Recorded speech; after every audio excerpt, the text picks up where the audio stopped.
Assalamualaikum warahmatullahi wabarakatuh. Selamat pagi, salam sejahtera bagi kita semua. Perkenalkan, nama saya Muhammad Nazril Ilham, biasa dipanggil Nazril, dengan NIM 2404226084445. Saya dari program studi S1 Akuntansi Universitas Negeri Malang. Jadi pada kesempatan kali ini saya akan membuat video tutorial mengenai uji validitas, uji reliabilitas, uji asumsi klasik, dan uji regresi berganda. Penyusunan video ini disusun untuk memenuhi tugas akhir mata kuliah statistika dengan dosen pengampu Ibu Nujmatul Laili. Langsung saja kepada inti videonya. Jadi di sini sudah saya siapkan data dari yang saya ambil dari kakak tingkat saya, data dari skripsi kakak tingkat saya dengan metode kuantitatif. Data sudah saya input ke dalam aplikasi SPSS dengan X1 sebanyak 14 dan X2 sebanyak 9 dan X3 sebanyak 9 juga, dan yang terakhir yaitu Y-nya itu sebanyak 12. Nah, yang pertama kita akan melakukan uji validitas. Uji validitas digunakan untuk mengecek data mana saja sih yang sekiranya valid untuk digunakan. Untuk tutorialnya yaitu dapat kita klik bagian analyze, terus correlate, bivariate. Kemudian kita masukkan X1 hingga total X1 atau sistem pengendalian internal. Kemudian kita klik OK.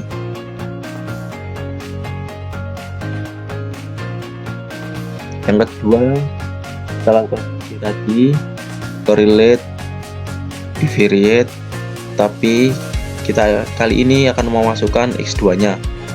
Kita reset terlebih dahulu, kemudian X2.1 sampai total X2 atau pemanfaatan sistem informasi akuntansi. Kita klik OK. Selanjutnya sama seperti tadi, analyze, correlate, bivariate. Kita reset. Selanjutnya untuk X3 X3.1 hingga sumber daya manusia. Klik OK. Terakhir kita melakukan uji validitas juga terhadap variabel Y. Correlate, bivariate. Kita reset. Kemudian kita masukkan variabel Y-nya hingga kualitas laporan keuangan. Maka akan keluar output sebagai berikut. Nah, akan keluar output sebagai berikut. Dalam penentuan uji validitas terdapat dua persyaratannya. Yang pertama, dapat kita lihat dari R-tabel dan juga nilai SIK. Nah, untuk persyaratan pertama pada X1 bisa kita lihat karena jumlah N dari X1, X2, X3 hingga Y sama-sama sebanyak 30, maka kita lihat pada bagian R-tabel berapa sih ketentuannya untuk bagian dengan N yang 30. Saya akan lampirkan terlebih dahulu data R-tabelnya. Nah, di sini karena N kita ada 30, maka kita menggunakan tarif signifikan yang 5% dengan persyaratannya 0,361. Jadi jika nilai percent correlation kit yang saya uji di atas 0,361 tadi, maka data yang saya uji ini dapat dikatakan valid. Langsung saja ke output data tadi. Apakah data yang kita uji itu valid? kita lihat apakah di atas 0,361 semua. Langsung kita lihat di total. Nah, pada bagian percent correlation yang pertama ada 0,744, 0,649, 0,781, 0,647 hingga 0,644, semua sama-sama di atas 0,361, yang dapat disimpulkan bahwa seluruh data dari X1 dinyatakan valid. Untuk X2 kita lihat juga pada bagian percent correlation apakah di atas 0,361. Yang pertama ada 0,704, 0,636 hingga 0,787. Nah, dari seluruh data dari X2 sama, semuanya di atas 0,361. Dapat disimpulkan bahwa data dari X2 semuanya valid. Yang ketiga yaitu selanjutnya itu X ketiga, apakah di atas 0,361. Untuk percent correlation-nya ada 0,762, 0,726 hingga 0,512. Semua data sama-sama di atas 0,361. Jadi untuk X3 semua data yang saya uji valid. Kemudian untuk yang Y apakah di atas 0,361 juga, kita lihat di bagian percent correlation 0,700, 0,794 hingga 0,439, semuanya di atas 0,361, dan dapat disimpulkan bahwa variabel Y dinyatakan valid. Untuk persyaratan kedua kita bisa lihat dari nilai sig, dengan persyaratan jika kurang dari 0,05 maka data yang diujikan dinyatakan valid.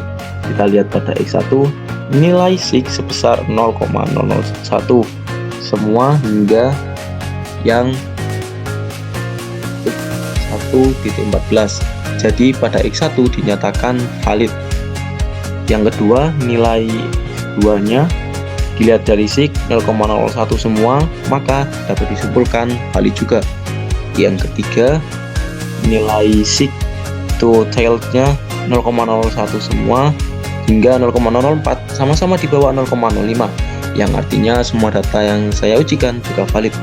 Yang terakhir yaitu variabel Y. Variabel Y nilai sig-nya ada 0,01 hingga 0,15, dapat disimpulkan bahwasanya valid. Nah, dari hasil validitas ini dapat disimpul dari persyaratannya ada yang dapat dinilai dari percent correlation dan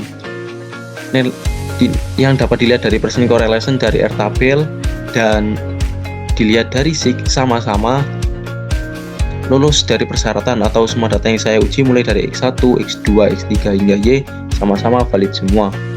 Untuk selanjutnya yaitu kita akan melakukan uji reliabilitas. Maka kita akan kembali terlebih dahulu ke halaman data view. Oke, sudah di data view. Untuk caranya yaitu kita klik analyze, kemudian scale, kita klik bagian reliability analyze, kemudian kita masukkan X1. Nah, pada bagian reliabilitas ini kita masukkan semua data X1 kecuali totalnya. Kita masukkan ke item, kemudian statistik, kita pilih scale if item delete, kemudian continue. Nah, pastikan model yang kita sebelum kita klik OK, modelnya itu berupa alpha. Kemudian kita klik OK. Sama seperti tadi, kemudian kita masukkan pada X2-nya, scale, reliability analyze, kemudian kita reset terlebih dahulu untuk memasukkan yang X2-nya. Kita masukkan seluruh data X2 ke bagian item, klik statistik, scale if item delete, continue. Oke. Selanjutnya untuk yang X3 sama seperti tadi, reset terlebih dahulu.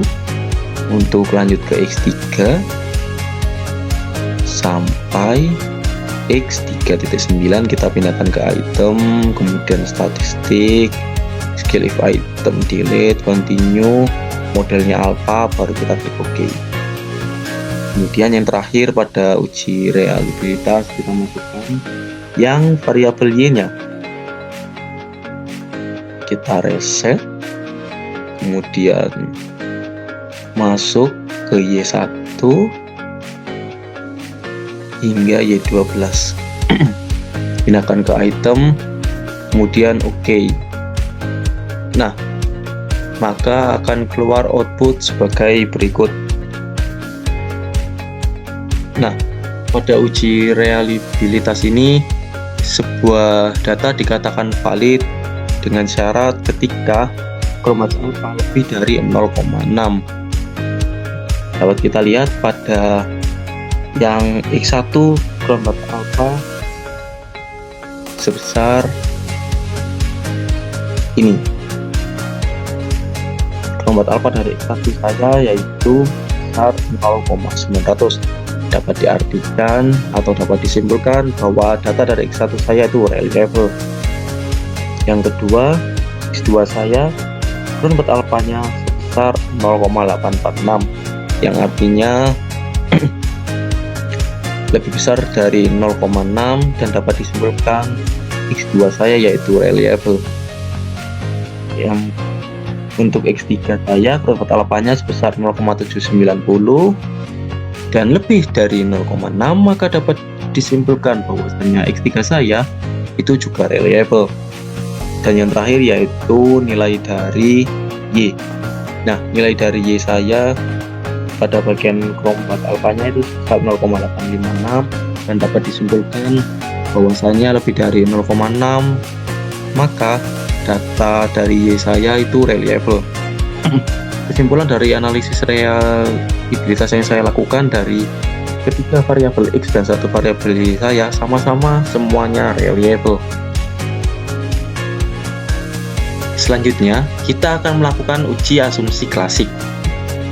Dalam uji asumsi klasik meliputi yang pertama uji normalitas, yang kedua uji multikolinearitas, dan yang ketiga yaitu uji heteroskodastisitas. Langsung saja ke tutorialnya, yaitu yang pertama kita akan pergi ke menu Analyze, lalu klik Regression, pilih Linear.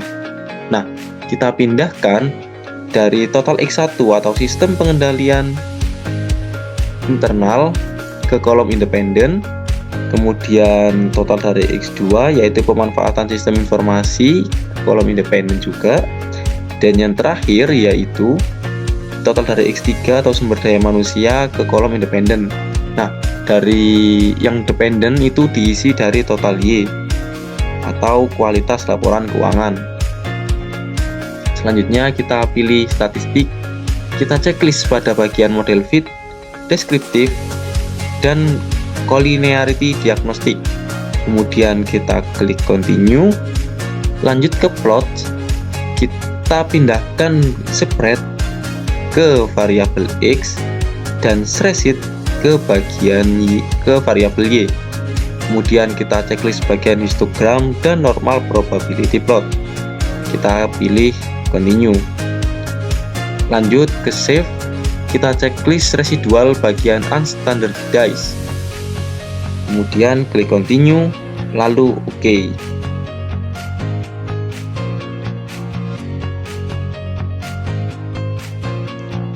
Maka akan keluar output sebagai berikut.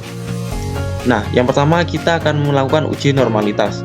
Dalam uji normalitas kita akan langsung melihat pada bagian histogram, yang kedua p-plot, dan yang terakhir yaitu one sample Kolmogorov Smirnov. Langsung pada analisis yang pertama, dalam output histogram memaparkan hasil grafik yaitu sebagai berikut. Dalam histogram, data dikatakan normal apabila grafiknya itu melengkung seperti menggunung. Dapat dilihat pada output sebagai berikut. Outputnya yaitu membentuk seperti gunung, maka dapat disimpulkan data kita atau data yang saya uji yaitu normal. Yang kedua, dalam uji normalitas dapat kita lihat dari output p-plot. Dalam output p-plot dikatakan normal apabila persebaran datanya itu mengikuti garis diagonal. Dari output yang sudah saya lakukan, dapat dilihat bahwa persebaran datanya itu meliputi garis diagonal.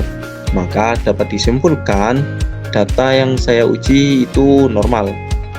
Kemudian yang terakhir yaitu dalam uji normalitas kita ada yang namanya one sample Kolmogorov-Smirnov.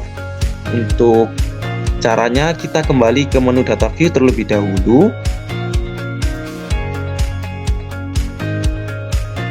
Nah, dalam data view akan muncul kolom baru yaitu res 1. Kemudian kita klik analyze, non-parametric test, kemudian legasi dialog, kita pilih one sample Kolmogorov-Smirnov.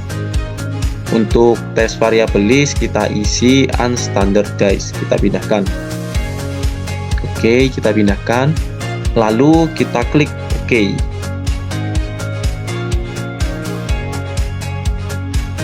Maka akan keluar output sebagai berikut. Nah, output one sample Kolmogorov-Smirnov. Untuk syaratnya dikatakan normal itu apabila asumsi to tail itu lebih dari 0,05. Dari output yang sudah saya uji dapat dilihat pada asumsi to tail itu sebesar 0,200. Maka dapat disimpulkan data yang saya uji itu normal. Kemudian yang kedua kita akan melakukan uji multikolinearitas. Uji multikolinearitas ini dapat dilihat dari koefisien. Nah, dalam koefisien dikatakan normal apabila nilai dari tolerance itu lebih dari 0,1 dan PIV-nya kurang dari 10. Dari output yang sudah saya uji, kita lihat dulu persyaratan pertama dari tolerance. Nilai dari tolerance yang dari X1 atau sistem pengendalian internal mendapatkan output sebesar 0,90, kemudian yang pemanfaatan sistem informasi akuntansi sebesar 0,500, dan yang terakhir yaitu sistem sumber daya manusia sebesar 0,486. Nah, dari ketiga variabel ini itu sama-sama lebih dari 0,1, maka dapat disimpulkan datanya itu tidak terjadi multikolinearitas atau dikatakan normal. Untuk syarat yang kedua yaitu dapat dilihat dari VIF. VIF tadi persyaratannya itu jika kurang dari 10 maka tidak terjadi multikolinearitas atau dapat dikatakan valid. Langsung saja kita lihat output yang sudah saya ujikan. Yang pertama sistem pengendalian internal itu sebesar 1,041 VIF-nya, yang kedua akuntansi sebesar 2,001, dan yang terakhir itu sumber daya manusia sebesar 2,060. Nah, dari ketiga variabel ini sama-sama kurang dari 10 VIF-nya, maka dapat disimpulkan tidak terjadi multikolinearitas atau dapat disimpulkan datanya itu normal. Yang terakhir, kita akan melakukan uji heteroskedastisitas. Dalam uji heteroskedastisitas dapat dilihat dari scatter plot dan uji Gletser. Langsung saja, yang pertama kita ke output scatter plot. Nah, untuk persyaratannya dikatakan normal apabila persebaran datanya itu menyebar secara menyeluruh, di mana pada output ini terdapat data-data yang menyebar dari ada yang di kanan dan di bagian kiri dari angka 0 pada garis horizontal, dan ada yang di atas dan di bawah dari angka 0 pada garis vertikal. Dan dari keseluruhan ini dapat disimpulkan bahwasannya data ini itu normal. Nah, selanjutnya kita dapat melihat pada uji Gletser. Nah, uji Gletser ini untuk tutorialnya yaitu sebagai berikut. Kita pergi terlebih dahulu ke bagian data view, kemudian lanjut ke transform, ke compute variable, lalu kita ketikkan secara manual pada target variable yaitu APS underscore res. Kemudian kita pilih arithmetic, kemudian pilih APS, lalu kita pindahkan unstandardized ke kolom numeric expression, lalu kita klik OK. Nah, pada data view sudah muncul kolom baru yaitu ABS Res. Lanjut kita pindahkan ke analyze, regression, lalu linear. Kita masukkan ABS Res kita tadi, kita masukkan ABS Res tadi ke kolom dependent. Lalu kita pilih statistik. Oke, sudah tidak ada yang tercentang. Continue, plot, tidak ada yang spread sama spreadsheet kita kembalikan. Terus histogram sama normal probability plot kita hilangkan centangnya, lalu continue, lalu OK. Maka akan keluar output sebagai berikut. Tapi sebelumnya, kenapa sih kita itu harus menghilangi centangnya terlebih dahulu? Sebenarnya itu dicentang atau tidak dicentang tidak apa-apa, sesuai dengan kebutuhan. Tetapi pada kali ini tidak saya centang karena saya hanya butuh pada bagian koefisien yang sekinya saja. Jadi yang lain-lain itu tidak perlu, maka saya tidak melakukan centang agar tidak keluar output terlalu banyak. Langsung saja kita ke bagian koefisien, kita lihat bagian sig. Nah, ketentuan dari uji Greiser ini dikatakan normal apabila nilai dari sig itu lebih dari 0,05. Langsung saja kita lihat dari outputnya. Yang pertama ada sistem pengendalian internal sebesar 0,734.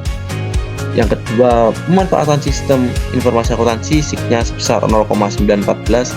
Dan yang terakhir yaitu sumber daya manusia sig-nya sebesar 0,83.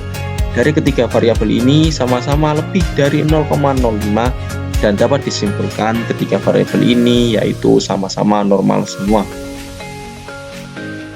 Baik, untuk yang terakhir kita akan melakukan uji regresi berganda. Untuk tutorialnya yaitu sebagai berikut.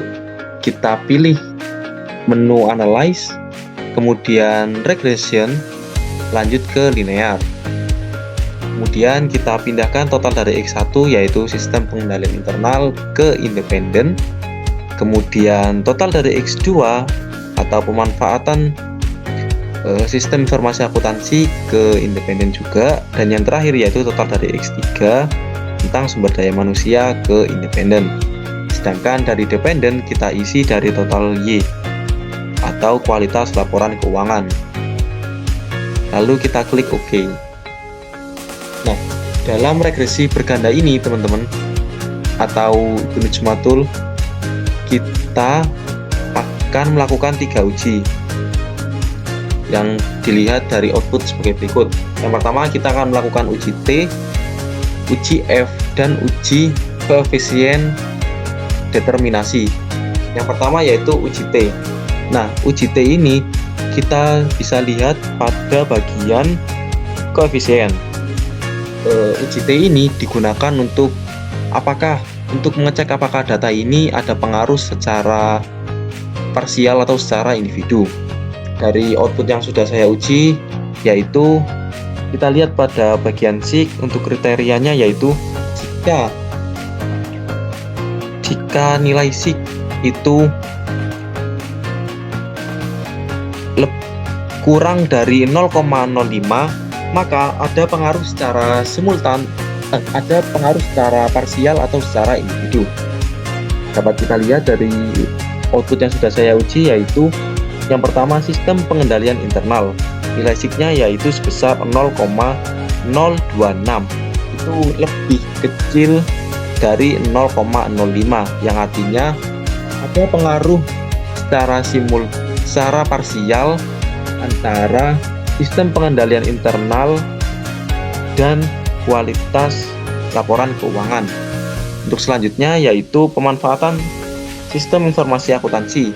Nilai sig-nya yaitu sebesar 0,354, yaitu lebih dari 0,05, yang artinya tidak ada pengaruh secara parsial atau secara individu antara pemanfaatan sistem informasi akuntansi terhadap kualitas laporan keuangan. Sedangkan yang terakhir yaitu dapat dilihat dari sumber daya manusia, nilai sig-nya yaitu sebesar 0,015. 0,015 ini lebih kecil dari 0,05, yang artinya ada pengaruh secara parsial atau secara individu antara sumber daya manusia dan kualitas laporan keuangan. Kesimpulannya, dari ketiga data yang saya uji yaitu hanya X1 dan X3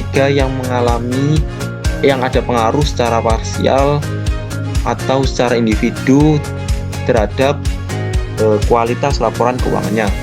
Yang selanjutnya yaitu kita melakukan uji F. Nah, uji F ini dapat kita lihat dari output ANOVA. Uji F digunakan untuk mengetahui apakah ada pengaruh secara simultan atau secara bersama-sama antara variabel X dan Y. Dapat kita lihat kriterianya yaitu nilai SIG jika kurang dari 0,05 maka dapat diartikan antara ada pengaruh secara simultan atau secara bersama-sama. Dapat kita lihat dari output yang sudah saya uji, nilai SIG-nya yaitu sebesar 0,001 atau di bawah dari 0,05,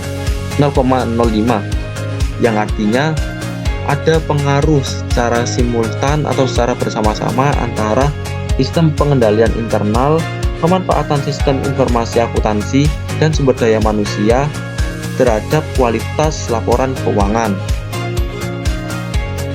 Yang terakhir yaitu kita dapat melihat dari koefisien determinasi. Nah, koefisien determinasi ini digunakan untuk mengetahui seberapa besar sih pengaruh antara X1 pengaruh antara variabel X terhadap variabel Y. Dapat kita lihat dari adjusted R-square yaitu sebesar 0,502, yang artinya dalam persentase itu sebesar 50,2%.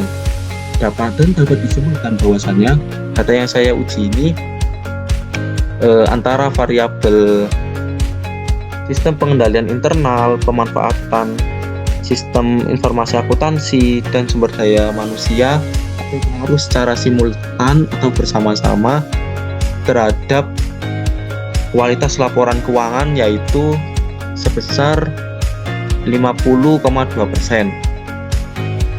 Adapun yang terakhir dari persamaan antara X1, X2 dan X3 yang saya uji yaitu sebesar dapat dilihat dari koefisien unstandardized itu 3,263 ditambah 0,235 X1 ditambah 0,213 X2 dan ditambah 0,627 dari X3. Sekian video tutorial terkait uji validitas, uji reliabilitas, uji asumsi klasik, dan uji regresi berganda yang dapat saya sampaikan. Kurang lebihnya saya mohon maaf apabila ada kata-kata yang kurang berkenan yang saya ucapkan. Sekian dari saya. Terima kasih. Wassalamualaikum warahmatullahi wabarakatuh.